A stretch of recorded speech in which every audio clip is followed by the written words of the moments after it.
Hi hello அஸ்ஸலாமு அலைக்கும். Welcome back to our channel. இன்றைக்கி ஒரு ரெசிபி விலாக் தான் பார்க்க போகிறோம். என்னென்னா நம்ம வீட்டில் வந்து இன்றைக்கி கருவாட்டானா காய்ச்ச போகிறோம். எங்கள் ஸ்டைலில் அப்படிங்கிறது பார்க்கலாம். மண் சட்டி வச்சுக்கிட்டு தென் வந்து அதில் வந்து கொஞ்சமாக வெந்தயத்தை ஆட் பண்ணிக்கிட்டோம். சின்ன வெங்காயம் போட்டுங்க.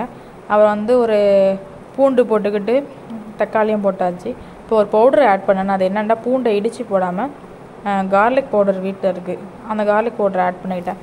வெங்காயம் கண்ணாடி பதத்துக்கு வதங்கிறதுக்கப்புறம் நம்ம வச்சுருந்த கருவாடு இருக்குல்ல, கருவாடை போட்டு நல்லா எண்ணெயில் போட்டு வதக்கி எடுத்துக்கிட்டு தென் வந்து கலர் கொடுக்கறதுக்காக தான் ஃபஸ்ட்டு எப்போதுமே எண்ணெயில் வந்து சில்லி பவுடரை போட்டுக்கணும். அதுக்கப்புறம் வந்து கத்திரிக்காய் இருக்குல்ல, கத்திரிக்காய் போட்டு வதக்கிட்டு தென் வந்து இது சீரகத்தூள் கிடக்க, சீரகத்தூள் கிடையாது, இது வந்து மீன் மசாலா தூள், குழம்பு மிளகாத்தூள் சொல்லுவாங்களே.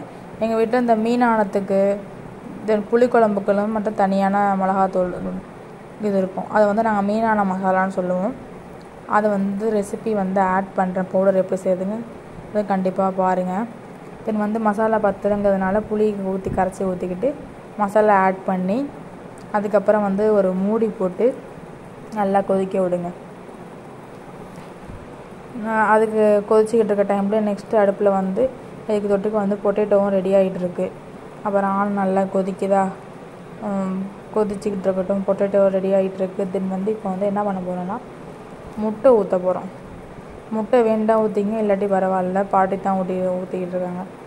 எனக்கும் பாட்டிக்குங்கிறதுனால 2 முட்டை, ஆளுக்கு ஒரு முட்டை ஊற்றி அதை நல்லா கொதிக்க விட்டு இதுக்கப்புறம் வந்து ஆணத்தை வந்து கிண்டக்கூடாது, கிளறக்கூடாது. ஏன்னா வந்து முட்டை வந்து உடஞ்சி போயிடும். அதனால் வந்து உங்களுக்கு தெரியும் பாருங்கள், இந்த வெந்துருச்சு, எண்ணெயை பிரிஞ்சிடுச்சா. இப்போ என்ன பண்ணுறோன்னா மிளகுத்தூள் ஆட் பண்ணிவிட்டு இறக்குனா கருவாட்டானா ரெடி. ஓகே, பாய், அஸ்ஸலாமு அலைக்கும்.